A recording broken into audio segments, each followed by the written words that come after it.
할렐루야. 네, 이 새벽에 나오신 여러분들 환영하고 축복합니다. 오늘은 레위기 21장은 제사장의 정결 규례에 대해서 말씀하고 있습니다. 제사장과 대제사장은 백성을 대신해서 하나님 앞에 나아가서 제사를 집례하고, 또 대제사장은 백성의 죄를 하나님 앞에 가지고 나가서 속죄함을 입는 자가 대제사장입니다. 그래서 이 제사장이나 대제사장은 여러 가지 복잡한 규례가 있죠. 그럼 먼저 스스로를 늘 정결하고 거룩하게 해야 될 이유가 있습니다. 자, 우리 오늘 1절 말씀을 한번 읽어볼까요? 1절입니다. 1절 시작. 이 여호와께서 모세에게 이르시되 아론의 자손 제사장들에게 말하여 이르라. 그의 백성 중에서 죽은 자를 만짐으로 말미암아 스스로를 더럽히지 말려니와. 아멘. 특별히 이 죽은 자에 대해서 정결함을 가져야 된다. 죽은 자를 만져서는 안 된다, 이렇게 하죠. 왜 성경은 특별히 죽은 자에 대해서 부정하다고 말할까? 우리가 죽은 자와 몸이 접촉하면 일주일 동안은 이 제사 드릴 수 없고, 또 이 진영 안에 거할 수가 없고 진영 밖에 나가서 정결함을 입는 기간을 기다려야 돼요. 왜 그럴까? 그 이유가 있죠. 인간의 죽음은 어떻게 온 거예요? 인간이 타락함으로 온 거예요. 그러니까 하나님이 처음 만드신 인간은 죽음이 없었어요. 우리는 영원히 사는 존재예요.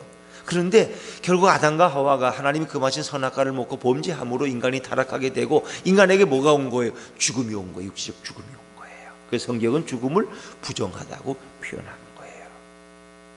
그래서 제사장은 죽은 자를 만지면 안 된다. 그러면 제사를 집례할 수 없는 거죠. 그래서 우리가 예루살렘에서 여리고로 내려가던 어떤 그 강도 만난 사람의 이야기 속에서도 레위나 제사장이 그 강도 만난 사람을 보고 그냥 지나가는 거죠. 그의 손에 피를 묻히거나 또 죽은 자의 사체를 만지면 그가 한 주간 동안 제사를 집례하지 못하는 뭐 그런 것도 있어요. 그래서 그런 문화적인 배경으로도 우리가 또 생각할 수 있겠죠. 그러나 그것이 뭐 정당한 건 아니지만은, 그래서 이런 제사장은 죽은 자의 사체를 만져서 스스로 더럽히지만 이만큼 그런 거룩하고 조심해야 된다는 거죠. 또 제사장은 자신의 몸도 정결함을 입어야 돼요. 자, 우리 4절과 5절 말씀도 한번 읽으면 4절과 5절입니다. 시작.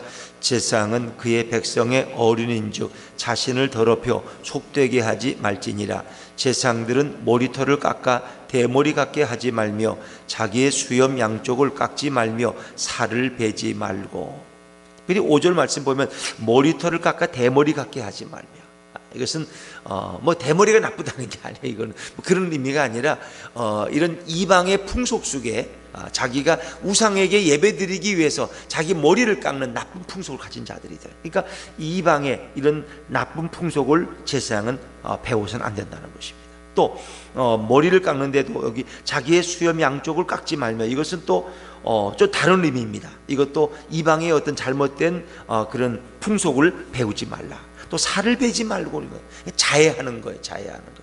자기들의 우상 앞에 예배를 드리는데 어떤 그 우상 앞에는 자기 몸에 칼을 대서 막 피를 흘리면서 제사 드리는 이런 것들이 있어요.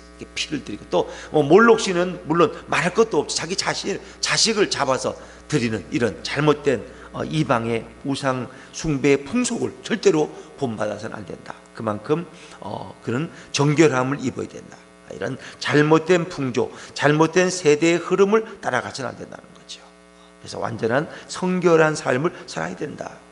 또 제사장의 가정도 마찬가지잖아요. 가정도 결혼할 대상은 정말 제사장이 결혼했죠. 그런 부정한 여인들과 결혼해서는 안 된다는 거죠. 자, 우리 보면 7절 말씀, 7절입니다. 7절 시작. 그들은 부정한 장녀나 이혼당한 여인을 취하지 말지니 이는 그가 여호와 하나님께 거룩함이니라. 하나님이 거룩한 것처럼 거룩해. 또 여기에 또 한 가지 또 나오는 게 있어요. 제사장은 육체에 흠이 있는 자는 안 된다는 것입니다. 자, 17절 18절 말씀 한번, 17절 18절입니다. 시작.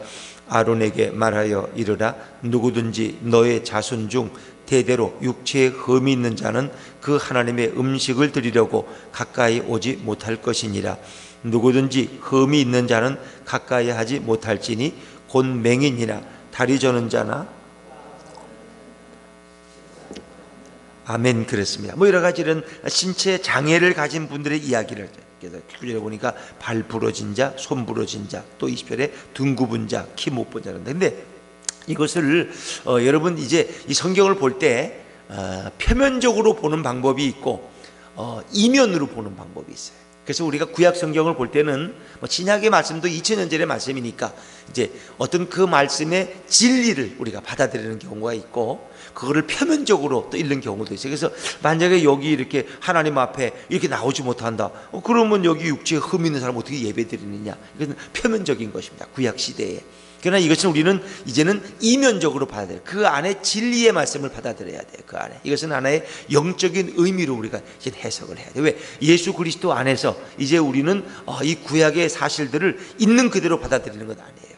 그래서 이건 우리가 예수님을 통해서 이 모든 더러운 것들은 정결함을 입었고 이 모든 이 제한이 되는 이 제한적인 규례들은 자유함을 입었어요. 그래서 진리를 알지니 진리가 너희를 자유케 하리라. 이런 것이 우리 자유의 증거예요. 그걸 여러분 아셔야 돼요. 지금도 구약의 말씀을 그대로 표면적으로 사실적으로 받아들이면 이건 굉장히 위험해요. 이거는 굉장히 위험해요. 뭐 며칠 전에도 그랬지만 뭐 월경 중에 이렇게 이렇게 동침한 사람은 부정하다. 뭐 이런 사람은 뭐 자기 동족 중에서 끊어질지라. 이거 위험한 거예요. 이거는. 그건 뭐 우리가 조금 다른 의미로 받아들여야 돼. 그래서 이런 면에서 우리는 많이 자유해진, 예수 그리스도 안에서 자유해진 거예요. 근데 여호와의 증인이 이제 받아들이는 건 조금 더 다른 문제죠. 그 자기 자식이 뭐 교통사고가 나도 그 사람들은 또 수혈을 안 해. 그 성경에 또 그런 건 없어요. 그건 너무 지나치게 잘못 확대 해석하는 거예요. 자녀가 죽어가는데 수혈을 못해서 결국 자녀를 죽음으로 몰아가는 이런 것들, 또 그들이 또 군대에 가지 않음으로써 국방의 의무를 이런 것은 또 다른 면에서 여러분도 보셔야 됩니다. 그래서 우리나라의 이 국회가 좀 이상한 방향으로 흘러간다는 거 여러분 아세요?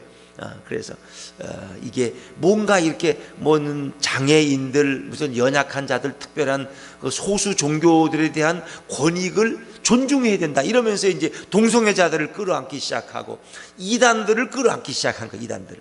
그러니까 이거는 우리가 좀 다른 눈으로 봐야 돼. 그래서 여호와의 증인들 이제 군대 안 가도 감옥 갈 필요 없다. 뭐 그래 대체 복무를 해준다. 이렇게 해서 이제 근데 여기에 대한 논란이 많이 있죠. 논란이. 그들은 사실은 자녀의 수혈도 막는, 자녀를 죽음으로 몰아가는 이런 조금 지나친 극단적인 이런 신앙자들이라는 걸 여러분 좀 이해하시면 되겠습니다. 뭐 그걸까지 다 얘기하려면 너무 머니까. 그래서 일반적으로 이것은 표면적인 것이 아니라 이런 영적인 의미를 우리가 받아들이는 것이지 지금도 무슨 장애인에 대한 차별이 있는 것은 아니잖아요. 또 신학교에 가면은 장애가 있는 분들, 심지어 뭐 시각장애가 보지 못하는 분들도 목사님이 되어 있어요.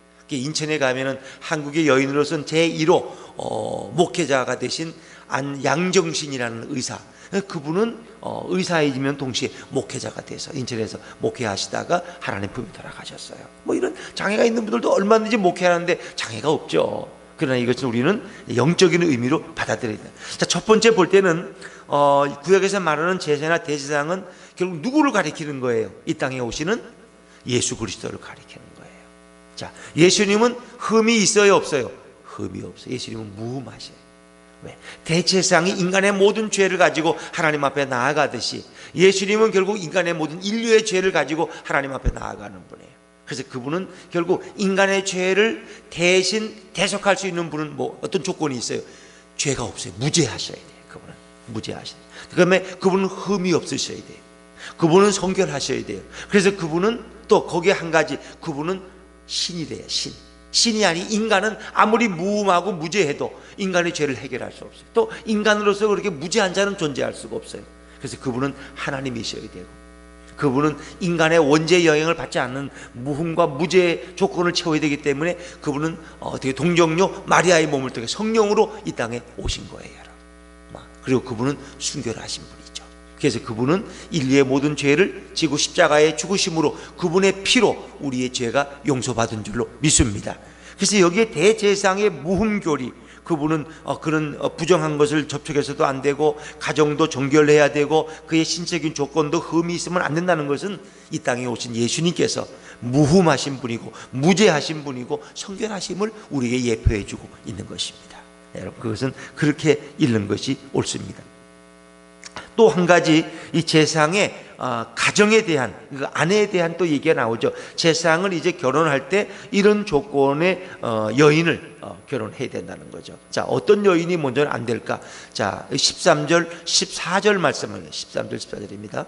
13절 14절 말씀 한번 다시 읽죠. 시작. 그는 처녀를 데려다가 아내를 삼을지니 과부나 이혼당한 여자나 창녀짓을 하는 더러운 여인을 처녀를 취하여 아내를 삼아. 제사상도 결혼을 해요. 근데 결혼의 경험이 없는 처녀를 데려다가 아내를 삼아야 돼요.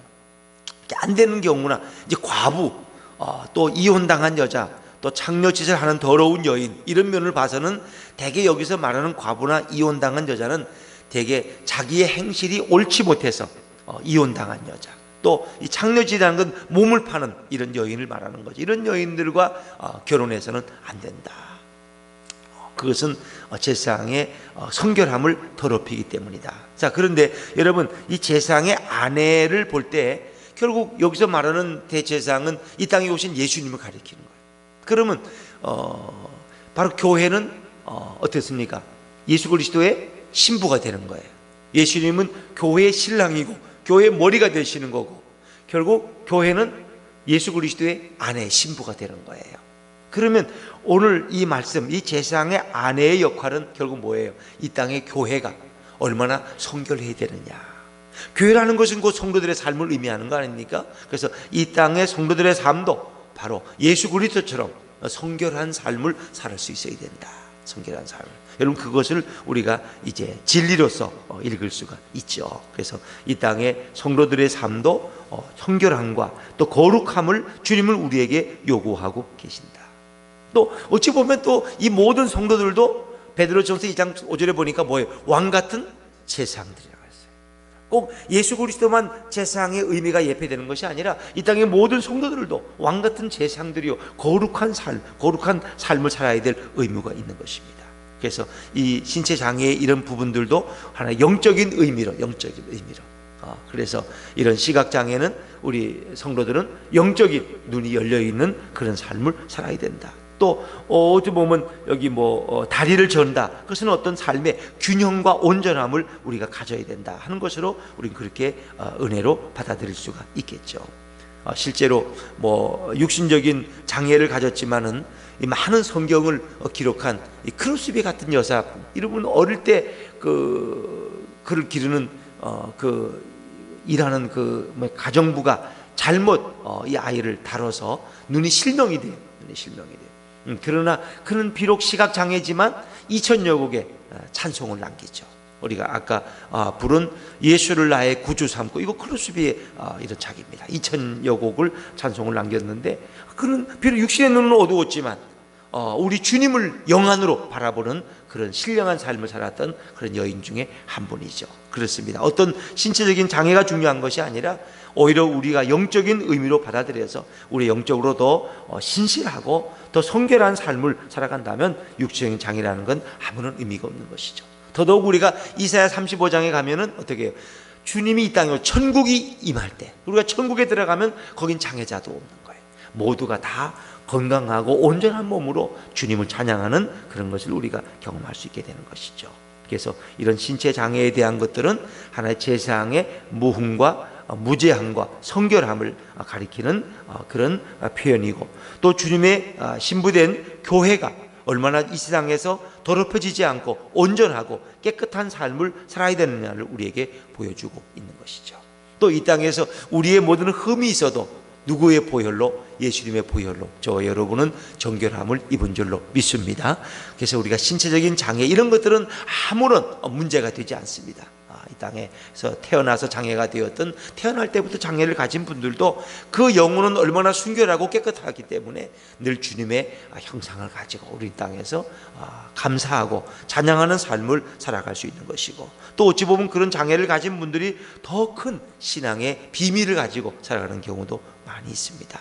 오늘도 주님의 이런 은혜 때문에 늘 감사하고 찬양하는 저와 여러분의 하루가 될 수 있기를 주의 이름으로 축원합니다. 기도하겠습니다.